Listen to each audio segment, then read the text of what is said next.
Matius pasal 10 ayat yang ke-25 sampai 37. Cukuplah bagi seorang murid jika ia menjadi sama seperti gurunya, dan bagi seorang hamba jika ia menjadi sama seperti tuannya. Jika tuan rumah disebut Beelzebul, apalagi seisi rumahnya. Jadi, janganlah kamu takut terhadap mereka, karena tidak ada sesuatu pun yang tertutup yang tidak akan dibuka, dan tidak ada sesuatu pun yang tersembunyi yang tidak akan diketahui. Apa yang kukatakan kepadamu dalam gelap, katakanlah itu dalam terang. Dan apa yang dibisikkan ke telingamu, beritakanlah itu dari atas atap rumah. Dan janganlah kamu takut kepada mereka yang dapat membunuh tubuh, tetapi yang tidak berkuasa membunuh jiwa. Takutlah, terutama kepada Dia yang berkuasa membinasakan baik jiwa maupun tubuh di dalam neraka. Bukankah burung pipit dijual 2 ekor seduit, namun seekor pun daripadanya tidak akan jatuh ke bumi di luar kehendak Bapamu. Dan kamu rambut kepalamu pun terhitung semuanya. Sebab itu, jangan kamu takut, karena kamu lebih berharga daripada banyak burung pipit. Setiap orang mengakui aku di depan manusia, aku juga akan mengakuinya di depan Bapakku yang di surga. Tetapi barang siapa menyangkal aku di depan manusia, aku juga akan menyangkalnya di depan Bapakku yang di surga. Itulah pengertian firman Tuhan di tengah-tengah kita. Hari ini kami serahkan Tuhan di dalam kehidupan kami, karena film ini mengingat kita bahwa orang Samaria yang murah hati. Lukas pasal 10 ayat yang ke-25. Pada suatu hari berdirilah seorang ahli Taurat untuk mencobai Yesus. Katanya, "Guru, apa yang harus ku berbuat untuk memperoleh hidup yang kekal?" Jawab Yesus kepadanya, "Apa yang tertulis dalam hukum Taurat? Apa yang kau baca di sana?"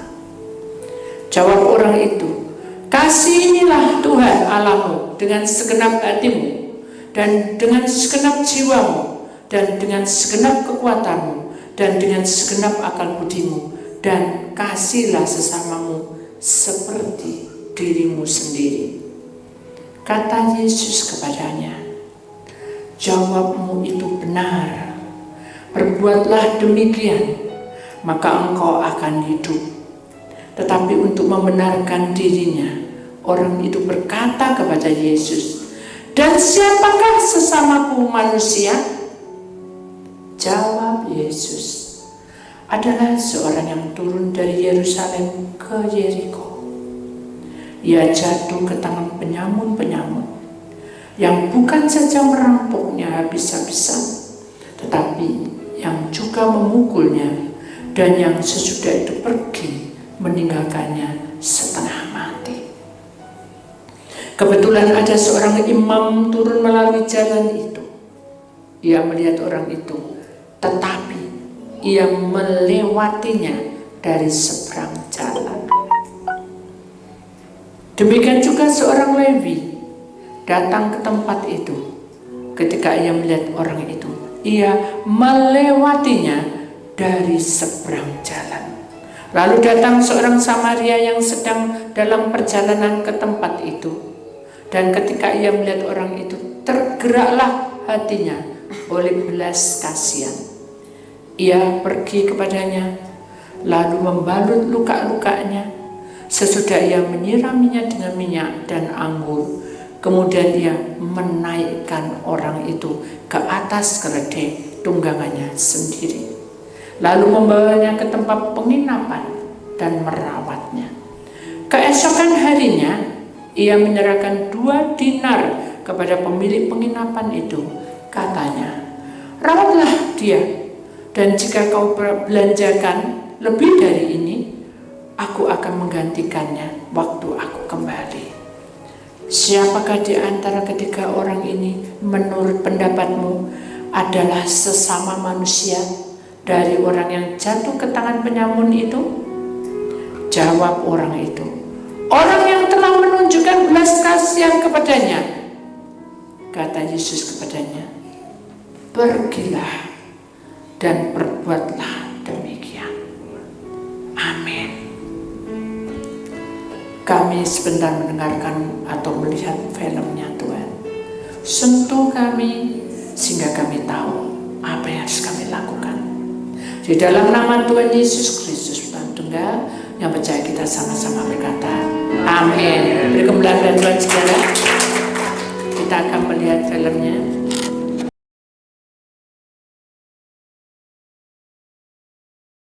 Jawab Yesus, adalah seorang yang turun dari Yerusalem ke Yeriko. Ia jatuh ke tangan penyamun-penyamun yang bukan saja merampoknya habis-habisan, tetapi yang juga memukulnya, dan yang sesudah itu pergi meninggalkannya setengah mati. Kebetulan ada seorang imam turun melalui jalan itu.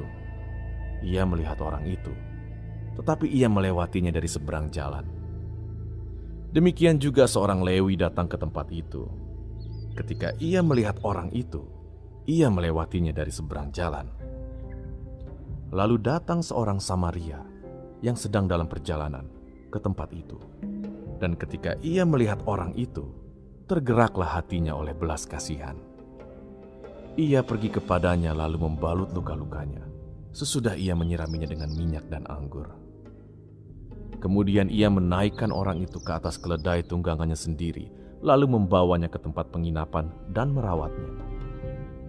Keesokan harinya, ia menyerahkan 2 dinar kepada pemilik penginapan itu. Katanya, rawatlah dia, dan jika kau belanjakan lebih dari ini, aku akan menggantinya waktu aku kembali. Siapakah di antara ketiga orang ini, menurut pendapatmu, adalah sesama manusia dari orang yang jatuh ke tangan penyamun itu? jawab orang itu. Orang yang telah menunjukkan belas kasihan kepadanya. Kata Yesus kepadanya, pergilah dan perbuatlah demikian. Siapa yang tadi menolong orang sama? Lalu dibasuh, diberi obat, kasih anggur minum, kemudian ditaruh di penginapan, ya, diberi 2 dinar, kemudian jadi daripada pelayan hotel itu supaya dia pelihara sampai sembuh. Kalau kurang nanti dikasih. Nah, itulah saudara kronologi cerita tadi. Temanya sangat pas untuk kita, bahwa hatimu milikku. Berarti hatimu, hati kita ini milik Tuhan. Nah, sulit sekarang. Bagaimana caranya supaya hati ini milik Tuhan? Karena kalau hati ini milik Tuhan, kita bisa melihat contoh-contoh dari kisah tadi, ya. Pertama-tama orang siapa? Pertama-tama siapa? Ya, dia tahu kebenaran firman Tuhan, tapi dia tidak menolong. Ya, kedua siapa? Orang Lewi. Orang Lewi juga tahu kebenaran Tuhan, tapi dia tidak mau menolong. Sedangkan orang Samaria yang tadinya menolak Yesus sebagai juru selamat, akhirnya dia menerima. Dan disitulah perbedaannya, saudara, bahwa kalau kita cinta Tuhan sungguh-sungguh, berarti hidup kita ini selalu untuk Tuhan. Jadi kalau untuk Tuhan itu bukan berarti Senin, Selasa, Rabu, Kamis, Jumat, Sabtu, Minggu itu terus ke gereja terus, ya. Terus kita nggak mau lakukan pekerjaan di rumah, pekerjaan terbengkalai, kita nggak punya tanggung jawab. Nah, itu bukan melayani, bukan hatimu milikku, tetapi hatimu milik hatimu sendiri, pikiranmu sendiri, egoismu sendiri, kemauanmu sendiri. Itu kedagingan. Maka itu kita tidak boleh ke sana.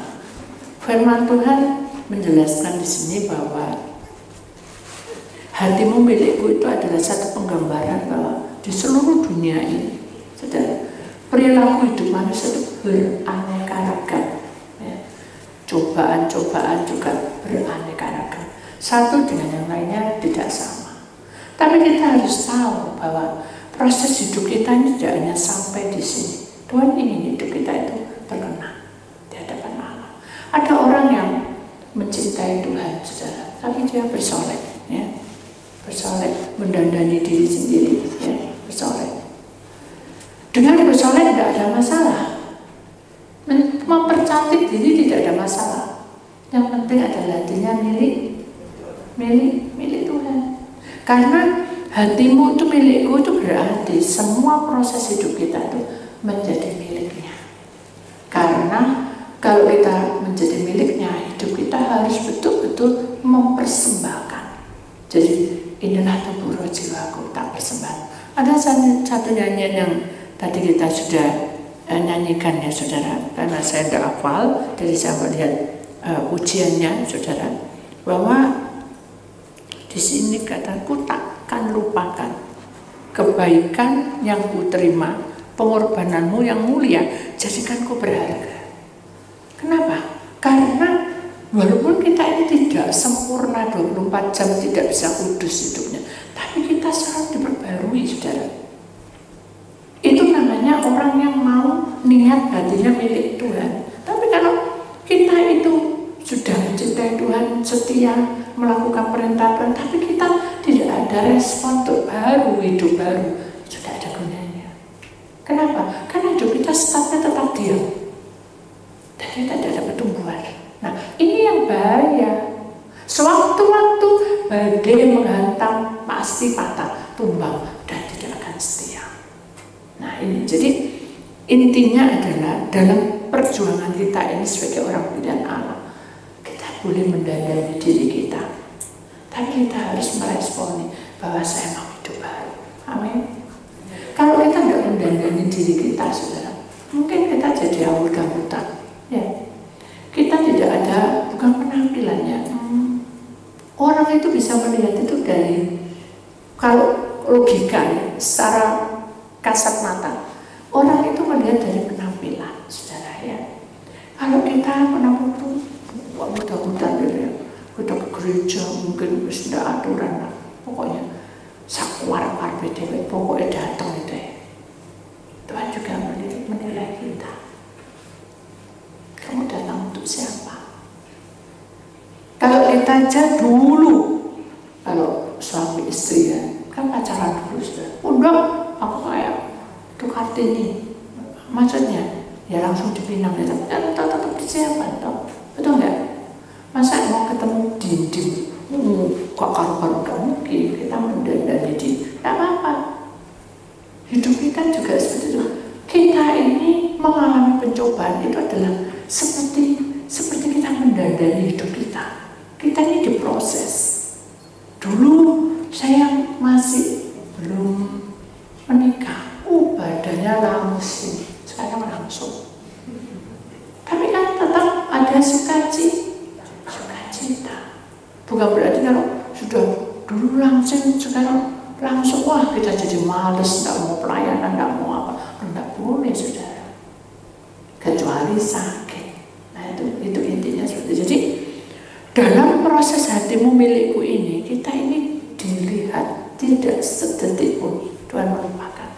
Nyanyian ini jelas sekali mengatakan kepada kita, saudara, kau tulus menerima aku apa adanya. Kekuatan kasihmu itu nyata, memulihkan hidupku. Kalau saudara menjadi milik Tuhan, ada perubahan apa selama saudara mengiring Tuhan? Ada perubahan apa? Kalau saya pancet, berarti saya tidak ada pertumbuhan. Nah, apa yang dilakukan kalau tidak ada pertumbuhan? Bilang sama Tuhan, Tuhan, saya mau tumbuh bersama Engkau. Jagai saya dan pelihara hidup saya. Saya mau diproses. Enak diproses itu? Tidak enak. Ya, kenapa? Karena dalam proses itu seperti orang sakit.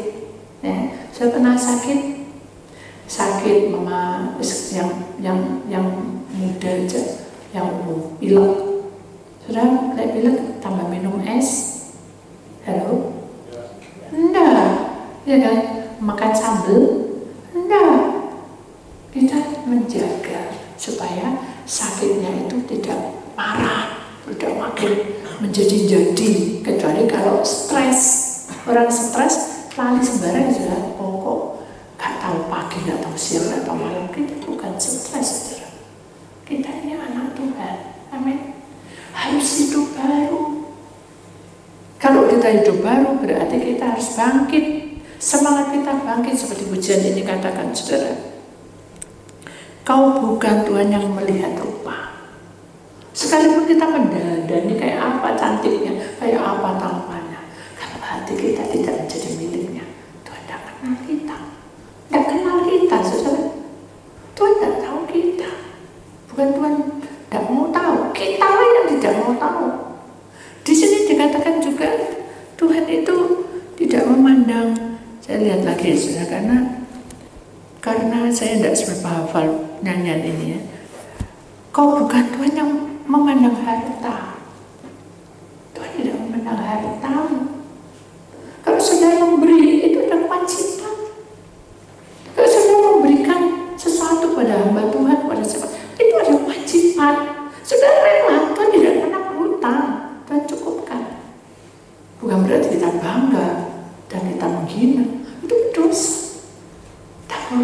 Maka itu kalau kita mau, Tuhan tidak memandang hartamu, tidak memandang semua yang menjadi pengorbanan di hadapan Tuhan itu dihargai, sangat dihargai.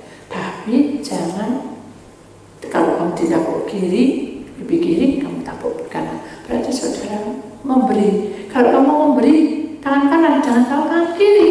Berarti intinya saudara tidak perlu membuka suara. Itu kan intinya seperti itu. Di sinilah dikatakan kau bukan Tuhan yang memandang harta. Kemudian di sini katakan hati apa saudara? Hamba. Hati hamba yang selalu kau cari. Jadi Tuhan itu mencari. Mengapa Tuhan bilang hati hamba bukan hati anakku? Karena hati seorang hamba itu bisa disuruh-suruh, saudara. Pergi ke sana, pergi ke situ, doa. Tapi bukan berarti Tuhan suruh-suruh. Itu kilasan, itu kiasan, itu perumpamaan. Kalau kamu memiliki hati seorang hamba, itu harus nurut sama atasan. Intinya kayak gitu. Jadi kita harus nurut. Kalau Tuhan, aku capek Tuhan, doa. Aku kesel, doa. Apapun yang terjadi, Tuhan itu menuntun kita. Karena kita mau hidup baru. Amin. Demikian juga di sini katakan, hati hamba yang selalu kau cari, biar kau temukan di dalamku. Kalau saudara mendengar, sudah melakukannya, berarti saudara pasti ada pertemuan dengan Tuhan. Dan bukan pertemuan, oh Tuhan bisa ngomong-ngomong, bukan. Pertemuan dengan Tuhan ada satu kebahagiaan yang dunia tidak punya, yang manusia tidak punya. Tapi Tuhan berikan bonus gratis untuk orang-orang yang menurut, orang-orang yang mencintai dia. Dia diberikan kebahagiaan, damai sejahtera. Tidak ada, saudara. Kemudian di sini katakan, selama ku hidup, ku mau menyembahmu. Karena di dalam Tuhan, pujian, penyembahan, ucapan syukur itu penting, saudara. Supaya saudara bisa bercakap-cakap dengan Tuhan. Kemudian di sini katakan, sebab engkau sangat berarti bagiku. Jujur, saudara, kalau saya tanpa Tuhan, saya tidak tahu kemana arah tujuan saya. Dari kehidupan yang ada sampai tidak ada, nol. Tidak ada punya apapun. Tuhan angkat Rana untuk jadi pekerja yang ulet. Begitu pekerja yang ulet, sudah waktunya tiba, kamu jadi hamba. Tidak mau koma. Itu hidup saya. Kalau saya tidak dituntun oleh Tuhan, hidup saya tidak bisa baru. Setiap pagi, setiap malam, selalu ada pembaruan hidup. Kemarin saya lagi buka YouTube, saya pengen dengar firman Tuhan. Anda dengar pujian, tapi saya ngantuk sekali. Kemudian saya bilang, Tuhan, saya kok ngantuk hari ini. Tuhan bilang, istirahat dong. Saya pengen memaksakan diri. Saya pengen dengar puji-pujian. Karena sebentar lagi saya ada di luar, saya tidak tahu apa yang saya lakukan. Karena bisa tidak saya teleponnya, bisa tidak ya saya melayani. Karena saya di luar, kan kena roaming itu saya. Tapi Tuhan bilang, sudahlah istirahat, jangan pikirkan itu. Sedang kemudian saya melihat dari sela-sela lampu itu. Jadi saya memandang lampu itu. Ya apa ya? Saya mikir itu saja. Tapi dari sela-sela lampu itu ada seperti kilat. Itu kayak terang, kayak siapa? Loh, apa itu ya? Pasti kilat, tapi kenapa ya? Masa kilat? Saya tidak tahu kalau di waktu hujan deras. Begitu saya dengerin gini, saya mengantuk. Tuhan bilang istirahat aja, terus saya taruh di sisi sini. Terus akhirnya saya pegang. Begitu saya pegang, keras saja. Saya kaget, saya lihat cucu saya di kiri kanan, tidur pulas, saya sing kaget. Saya diam lagi, Tuhan, oh ya, kok saya suruh istirahat? Ya sudah, tapi saya ingin memuji Engkau. Nah, Tuhan tidak maksa saya, tidak apa-apa puji aku. Berarti kamu ada PR lagi, tidak apa-apa, berserah aja. Sudah, baru saya berserah, sampai bunyi remote-nya mobil. Kalau ada sesuatu kan bunyi tuh, bunyi. Saya dia rame di tempat itu, lokasi gang tuh, mobil-mobil bunyi semua. Saya berdoa, Tuhan ada apa ini? Saya tidak tahu. Saya lihat, Tuhan izin saya ke laut. Terbelah di situ, ya apa? Saya bilang, Tuhan tolong, Tuhan. Itu namanya logika. Tuhan izinkan. Tidak ada apa-apa, tenang teduh. Ombaknya juga biasa. Tapi di atas sana, benar-benar dorong, serem itu. Serem saja. Jadi kayak benturan suatu benda. Hanya saya berdoa, Tuhan apa yang terjadi? Dan tidak apa-apa, tidak. Sudah tidak capek, tidak, Tuhan, saya rela. Hatimu milikku. Ketika kamu mau rela, kamu capek, Tuhan tahu kamu capek, tidur loh gitu. Tapi saya bilang enggak, saya pengen Tuhan, saya pengen nyanyi, menyembah. Justru saya ingin mendengarkan pujian. Itu dari terpakai hati, tahu ya. Kemauan hati itu kuat sekali, nyanyi gitu, nyanyi. Jadi ada nyanyian saya nyanyi, walaupun saya tidak apa, saya ikuti dari belakang. Nah sampai akhirnya 2 kali geluduk dia, menggelugar, terus 3 kali menggelugar, ke-4 kali Tuhan baru tunjuk, ikut aku. Tapi jangan takut. Ya ampun Tuhan, saya baru tahu. Saya melihat tempat di atas itu hutan semua, hutan semua. Pikir itu hutan dari mana itu? Begitu saya lihat lagi, tamat lagi, Tuhan tunjukin lagi. Ternyata itu bergerak semua. Ternyata dari gerak itu adalah ular yang besar sekali, menutupi awan, langit-langit semua, penuh, full. Begitu dia bergerak begini, sudah jatuh, sisik. Kalau kita lihat itu harusnya sisik, tapi ini seperti tanaman bisa. Jadi ada kayak runcing-runcing itu, begitu jatuh pok itu, enggak jatuh pok, terus apa gitu, jatuh itu turun di bumi. Sebelum turun ke bumi, dia menyerupai wujud macam-macam, seram. Hanya saya tinggal Tuhan, aduh, berarti dunia ini sudah penuh dengan banyak roh. Ya, apa ini bukan PR saya, mengapa saya disuruh istirahat? Hatimu kan milikku, katanya. Aku tahu kamu lelah, tapi kamu selalu muji-muji Allah Bapakku. Aku tanya sama Bapakku, boleh enggak hambamu yang capek ini memberikan sesuatu yang tidak disukai? Silakan, karena dia yang mau. Itu silakan. Jadi Tuhan itu melihat kerelaan, bukan dia yang harus. Kamu hamba harus, enggak.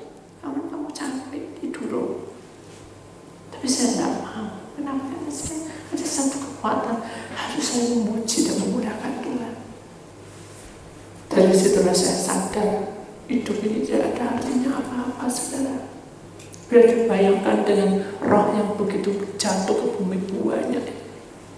Kita itu tidak ada artinya apa-apa tanpa roh Allah di dalam hidup kita. Tapi ingat, selama kita punya terang, musuh kita, orang-orang di dekat kita saling menyakiti. Kita siap. Kadang kita bisa menggerutu. Kok bisa kayak gini? Orang yang melayani Tuhan harus penuh dengan kerelaan. Orang yang mencintai Tuhan dan milik Tuhan harus berkorban. Mungkin saudara berkata, ya anak Bu Titi kan harus gitu. Nah, tugas saya adalah tugas saudara. Apa yang saya lihat, saya juga ingin saksikan bahwa ini adalah beban kita masing-masing. Dan jangan remeh. Tuhan ingin bekerja atas hidupmu.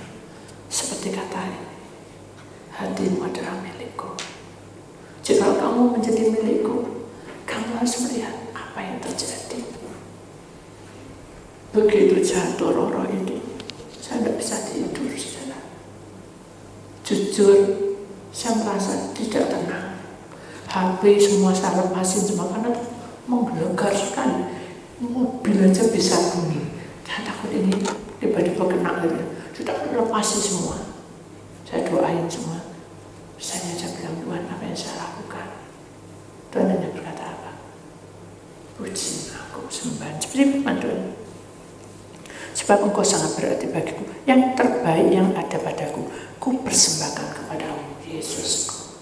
Persembahan itu yang sangat Tuhan minta. Kalau kamu menjadi milik Tuhan, itu yang Tuhan mau. Serahkan hidupmu padaku. Dia akan bela kita. Kenapa? Karena Tuhan sudah memberikan janjinya yang ajaib dan dahsyat. Kita akan buka janji Tuhan. Matius pasal 11 ayat yang ke-29. Begini bunyi firman Tuhan. Pikulah kuk yang kupasang dan belajarlah padaku, karena aku lemah lembut dan rendah hati, dan jiwamu akan mendapat ketenangan. Saya menerima ayat ini, saudara. Saya menangis, bukan karena saya gembel. Saya sadar bahwa saya sudah bukan seperti dulu lagi. Saudara, mungkin dulu jalan bisa berapa puluh langkah lari, tapi saya tidak bisa. Tapi dengan keadaan kondisi seperti ini, justru kita ini menyerahkan hidup kita pada Tuhan. Sehingga apa? Hatimu adalah milikku.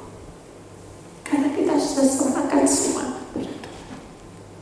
Tunggu menunggu saatnya tiba kita dipanggil nama kita. Saudara, waktu begitu singkat. Tuhan kata, mari datang padaku. Yang muda, tua, bahkan yang tidak berguna di dalam dunia ini. Mari datang padaku. Bangunan yang sudah rusak, sudah hancur, aku sanggup mendirikan bangunan dalam tempo 3 hari. Tubuh, roh, jiwa. Tuhan sanggup. Jadi tidak ada barang mustahil di hadapan Tuhan. Kalau kita sungguh-sungguh, maka salib Kristus itu tinggal di dalam hidup kita, dan kita akan menjadi jalan yang terbaik. Amin. Apakah kalau ikut jalan salib itu enak? Tidak. Perih, sakit, dan juga tidak ada harganya. Dan kalau kita sudah mengarah ke sana, saudara, ingat Tuhan lebih, dan Tuhan sudah pernah digunakan seperti itu. Perih, luka, dan tidak ada harganya. Kita harus sadar Tuhan lebih dulu saya melayani. Tuhan juga sudah merasakan lebih dulu dari apa yang kita alami. Jangan kita menyesal, saudara. Jangan lihat ke belakang.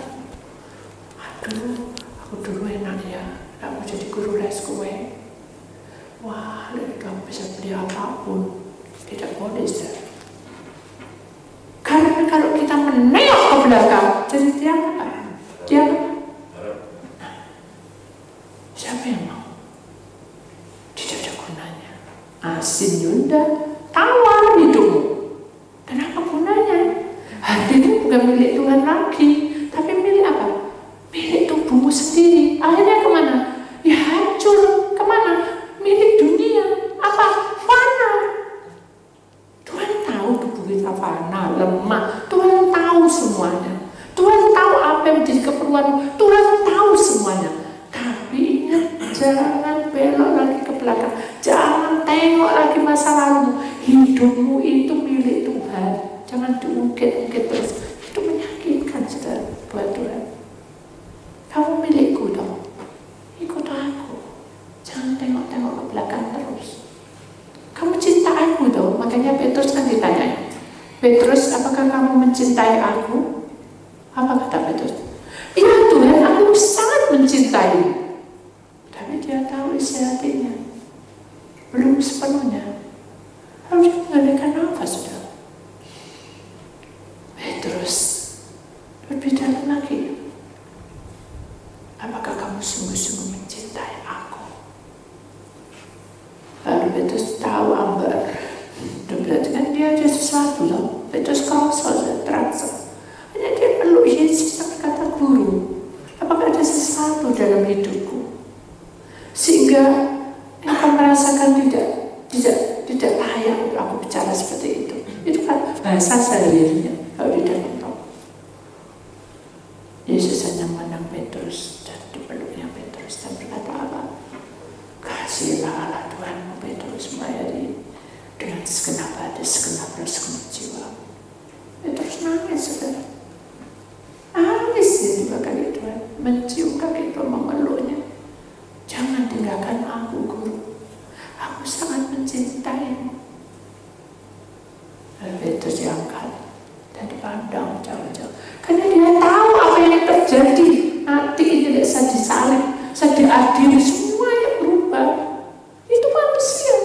Tuhan mengakui bahwa manusia bisa berubah. Tapi Tuhan mengetuk terus. Hatimu milikku. Tuhan tidak ingin hidup kita hanya cinta asal cinta, melayani asal melayani. Terus apa lagi, saudara? Benar hidup benar, tidak tahu mencuri, tidak tahu korupsi, tidak tahu apa. Sudah benar. Tapi Tuhan bilang itu kewajiban. Yang Tuhan mau adalah hatimu itu milikku. Kalau hatimu milikku, kamu harus lakukan yang terbaik untuk Tuhan. Jadi kita harus mulai berjalan, saudara, untuk masuk dan tahu arti hidup baru. Amin. Jangan sia-siakan waktu ini, saudara. Sekarang saya bisa memandang saudara. Saya ingin suatu saat kita akan bersama-sama di surga, makan semeja dengan Yesus. Amin. Jangan sia-siakan pertemuan kita hanya di dunia. Jangan. Ambil bagianmu. Kemarin kita sudah memecahkan tubuh dan darah Yesus, kita terima. Jangan hanya menerima toh. Sekarang ini waktunya sudah hidup diperbarui, walaupun saudara punya tantangan hidup yang itu menyakitkan hidup saudara. Jangan kendor pelayanan. Jangan kendor tidak bekerja keras. Tuhan menangis, saudara. Dia ingin mencintaimu tulus dan ingin membantu. Tuhan ingin membentuk hidupmu berubah, bukan zaman-zaman yang dulu. Sekarang pun walaupun masa tua pun, sampai rambutmu memutih pun, Allah tetap menjaganya. Jadi kalau saudara sekarang ini mengalami sesuatu penderitaan setiap hari, Kak Mario ini jangan menyesal, saudara. Ini adalah pergumulanmu, saudara. Membuktikan bahwa hidupku, hatimu ini milikmu, Tuhan.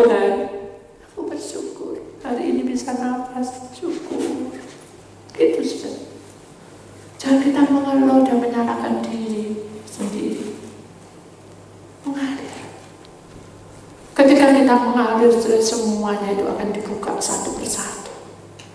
Dan waktu Tuhan bukan waktu kita. Jalan-jalan Tuhan itu bukan jalan kita, saudara. Tapi jalan-jalan Tuhan itu diberikan untuk kita, agar kita menjadi anak-anaknya dan memiliki pelita yang menyala. Ingat, kuasa Tuhan tidak pernah berubah. Janji-janji Tuhan tidak pernah berubah. Manusianya lah yang jenuh dan bosan, saudara. Dengan banyak cara kita sudah mulai bosan. Percayalah, Tuhan tidak pernah mempermalukan kita. Amin. Kalau toh harus dipermalukan seperti Maria Magdalena, Tuhan tetap datang, saudara. Bahkan dia berkata, siapakah di antara kamu yang tidak mengalami kesalahan di dalam sehari saja? Kalau memang yang ada, lempar batu pada perempuan ini. Tidak ada. Semua ahli Taurat, orang-orang Yahudi, semuanya takut. Memang dia punya salah, batunya dilepas. Hidup kita juga seperti itu. Film tadi menunjukkan bahwa hati itu diperhatikan oleh Allah. Kalau kamu sudah mengenal tentang cinta Tuhan, sudah tahu kebenaran Tuhan, tapi hatimu tidak bertuju pada Tuhan, buat apa? Aku tidak kenal kamu. Kalau kita hanya bicara pandai, buat apa? Aku tidak tahu, aku tidak kenal kamu. Parah, saudara, kalau sampai kita dibilang tidak kenal, aku tidak kenal kamu. Padahal kita datang setiap Senin, Selasa, Rabu, mungkin kita datang tiap hari. Tapi Tuhan berkata, aku tidak kenal kamu. Bayangkan, saudara, kita datang ke bait, Tuhan bilang tidak kenal. Kenapa? Karena hati kita tidak ada hubungannya lagi. Karena hati kita tidak ada satu respon dengan Tuhan. Karena kita tidak pernah menyapa Tuhan di dalam hati kita. Ambil bagian saudara ini PR. Bilang sama Tuhan, Tuhan, ajari aku untuk betul-betul hatiku ini menjadi milikmu. Supaya aku bisa mencintai Engkau lebih dari apa yang kupikirkan. Utamakan Tuhan dalam segala perkara. Dan jangan menuntut Tuhan, saudara. Kalau menuntut, saudara, tidak selesai-selesai. Suatu hari saya sudah capek, ya. Mata saya waktu itu sedang pendarahan, ya. Kemudian kaki saya juga sedikit kram-kram dan perut juga tidak enak. Jadi semua hal itu 3 penyakit yang mengerjai saya. Kemudian saya sampai di satu tempat. Saya pikir dia itu sudah mempersiapkan semuanya, ternyata belum, saudara. Satunya masih pergi ke sana, satunya masih pergi ke sana. Jadi saya menunggu. Kalau saya menunggu gini, saya ingat, saya juga kadang terlambat. Jadi saya memakluminya. Anggap saja saya juga terlambat. Itu logik atau itu kasat logika dalam pikiran saya. Gak apa-apa. Sampai lama, sudah dimulai dari pagi sampai sore baru datang. Jadi saya cuma duduk di situ sepanjang jalan. Dan orang yang disuruhin menemani itu, dia cuma, maaf ya Bu, masih lama, mungkin 2 jam lagi sampai ini 2 jam dulu. Maaf ya Bu, masih lama. Dia terus gitu, saya mau apa? Ya saya diam aja. Saya memuji Tuhan, saya buka firman Tuhan, saya masukin kegiatan saya untuk memuji Tuhan. Nah, ini rahasia. Ketika sudah disakiti, ketika saudara itu penuh dengan masalah, saya jangan berdiam diri. Kalau saya berdiam diri, iblis masuk. Hanya kita harus gak pelayanan. Lalu gak pakai kasaran gitu. Nggak ngaku suruh nunggu. Nah, kita mau, saya ini repot, ya saya mau. Tapi karena saya harus tahu, Tuhan, hatiku adalah milikmu, tak salah. Berarti saya harus melayani. Ya udah, saya buka, saya nyanyi, dengar khotbah sampai habis, 3 khotbah, 4 khotbah, kok yang belum datang. Saya tahu datang pukul berapa? Saya tahu pukul berapa? Pukul 3. Jadi jam 7 sampai pukul 3. Terus maafkan saya Bu Titi, saya lupa puasa. Ya sudah. Dari pagi kita bilang janjian puasanya mulai dari jam 6 sampai jam 12. Nanti kalau kamu tidak kuat makan, lanjutin puasa. Ya. Lupa Bu Titi, saya makan tadi lupa. Terus saya tanya, enggak apa-apa, kamu makan tadi jam berapa? Barusan makan. Terus yang tadi pagi lupa juga minum kopi. Terus jadi kamu siang puasa lupa juga saya makan, dikasih sama teman, masa saya nggak makan Bu? Gitu. Saya dicibir roti. Jadi kamu hari ini nggak puasa? Tidak. Jadi saya nunggu jadi puasa, saya nggak makan, nggak minum sampai jam 3. Tapi saya tidak boleh menuntut Tuhan, karena saya sudah serahkan sama Tuhan. Tuhan boleh tidak sama lain? Boleh, silakan. Tapi yang berontak bukan Tuhan, orangnya. Ya sudah. Terus ini enaknya apa? Gini Bu Titi, hari ini Bu Titi free. Maksudnya free, sudah Bu Titi pergi ke hotel, nanti saya jemput, kita makan bersama. Dalam hati saya, kok enak ini pikiran saya. Tapi saya bilang, Tuhan, apa yang saya lakukan? Karena saya di sini ini untuk melayani. Kalau seperti ini, apa yang saya lakukan? Gini kok bisa Tuhan? Apa yang saya lakukan? Dan bilang apa?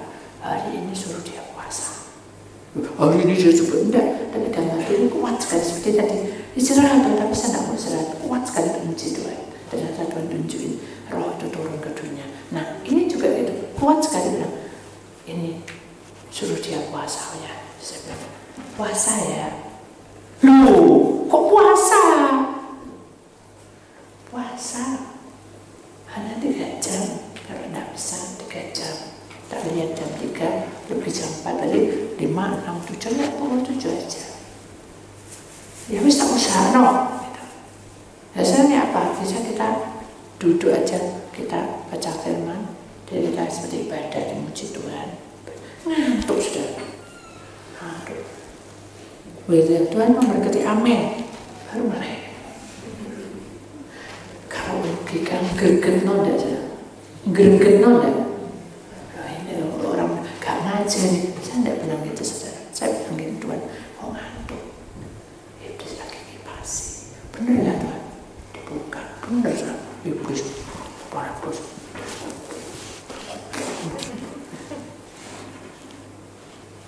Ngantuk saya. Nah, dari situ saya tahu ternyata iblis itu juga banyak cara ya. Iya, kata Tuhan. Jadi saya suruh berdiri aja. Oh ya. Ayo kita berdiri. Apa? Berdiri. Lalu saya bilang, ini tenangan apa enggak? Ini sungguh-sungguh apa enggak? Itu saya mau. Tapi saya bilang, kamu siap enggak hari ini? Siap toh. Pendetanya siap, masa aku enggak siap? Kalau saya seperti orang-orang di dalam film tadi ya, saya tahu kebenaran, tahu juga apa suatu janji Tuhan. Oh nanti turunnya ada kuasa Tuhan bekerja, ada kelahiran. Tahu semua tentang firman. Tapi dia tidak lakukan perintahnya. Saya mau melakukannya. Itu kerinduan saya. Jadi siap. Yaudah, berdiri, ayo kita nyanyi. Nyanyi gitu saya. Di sini tidak ada, saya tidak nyindir.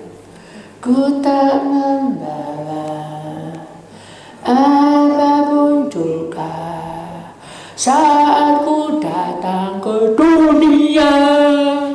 Saya juga tidak apa-apa, nyanyi sakarmu gak apa-apa. Pokoknya hatimu milik Tuhan. Terus Tuhan tegur, apakah di antara kalian betul-betul mencintai Tuhan? Cinta, masa aku manggil Bu Titi gitu saya. Manggil Bu Titi itu berarti cinta Tuhan ya? Enggak, saya juga manusia. Kalau saya mau nerang Sudah, sekarang ayo kita mulai masuk di dalam doa. Air dan tanah untuk pengurapan. Lupa, nggak tak ambil no. Nah, sudah, kuat lupa sih. Dah ambil 1 jam nggak datang. Mari gitu, saya tanya sama pegawainya, tolong panggil dia, ini sudah maghrib, nggak boleh maghrib. Tuhan bilang percuma, besok aja, biarin aja, ya. Datang pegawai, Bu, dia masih di atas telepon. Oh, enggak apa-apa, tanahnya Pak sama airnya boleh saya minta dulu.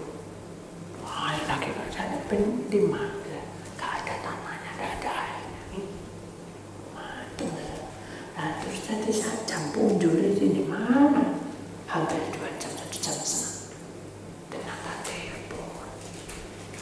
Hanya datang, Pak Ibu, waktu mananya kurang karis itu, karuan air memuncak. Saya bilang, ini airnya ini bersih, ya, botolnya bersih, ya bersih. Tanahnya juga, kamu ambil plastik yang baru, ya baru. Ya, kita doa. Udah, karena ini sudah jam 6, jadi besok ya puasanya. Besok dipuasain lagi ya. Puasa lagi Bu, besok Bu. Terus gimana? Roro gitu nggak bisa udah puasa. Nanti malah ketempelan kamu. Oh enggak Bu, ya sudah tak kosong. Jadi intinya takut kalau Roy ketempelan dari puasa. Loh, bener enggak itu sudah? Gak boleh. Jadi yang jelas adalah kalau hatimu adalah milikku, apa yang Tuhan perintahkan dalam hidup kita lakukan. Puasa ya saudara-saudara. Ya belajar puasa tuh saudara. Betul enggak? Saudara, ini PR saudara ya. Ya lakukan PR-nya. Bukan harus menurut kata Bu Diti loh.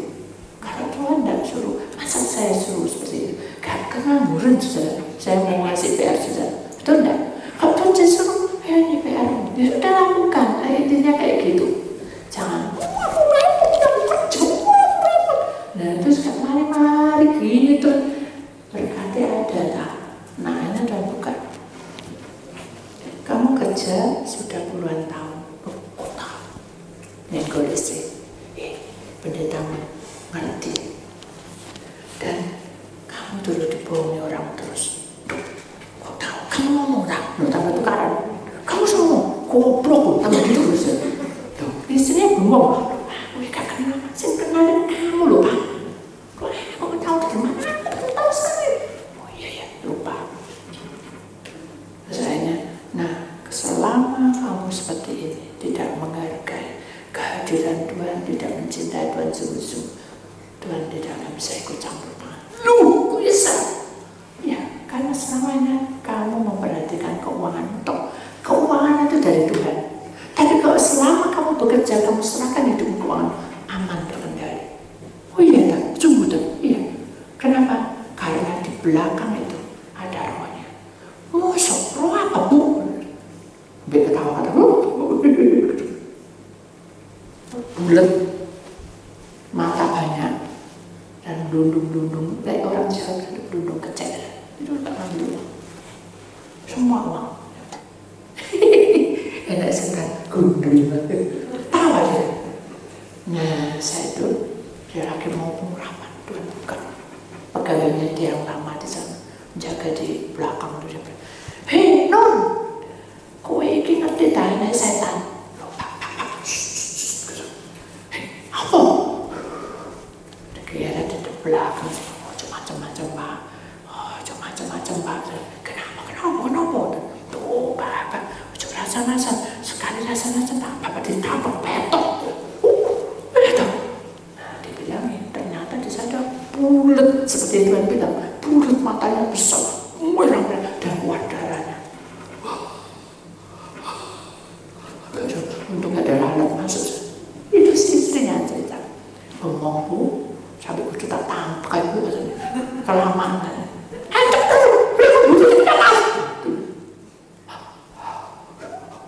Gugup saja. Hanya dia telepon Bu, saya minta. Loh saya tidak butuh maafmu. Saya butuh kesungguhan hati. Malam ini juga. Saya sudah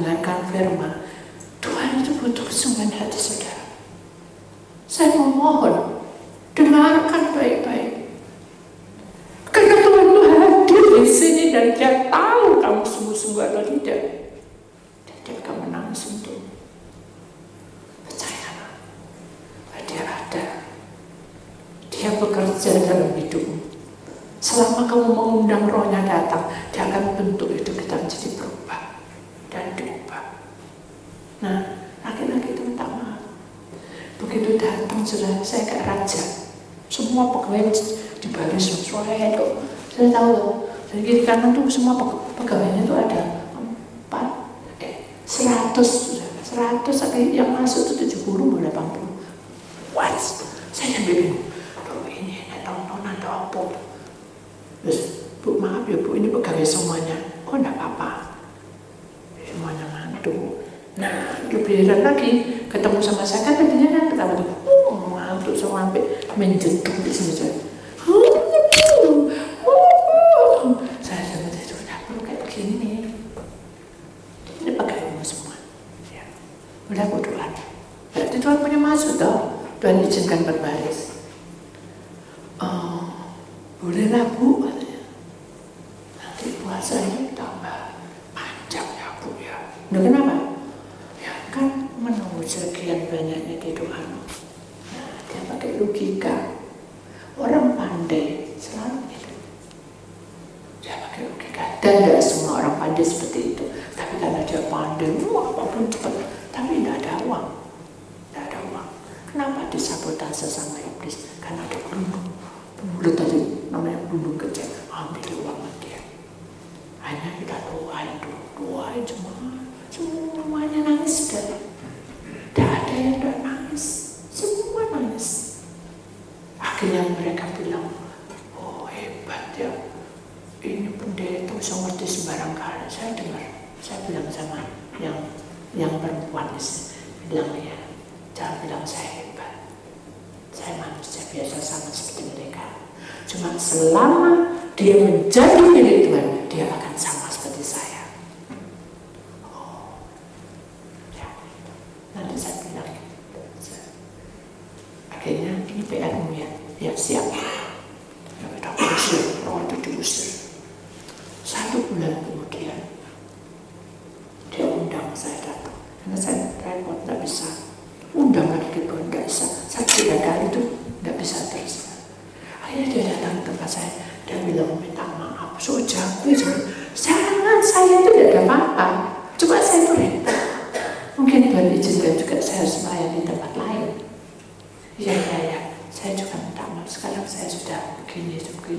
Oh, semua sudah berubah, semua jadi terang apa. Ini kesaksian.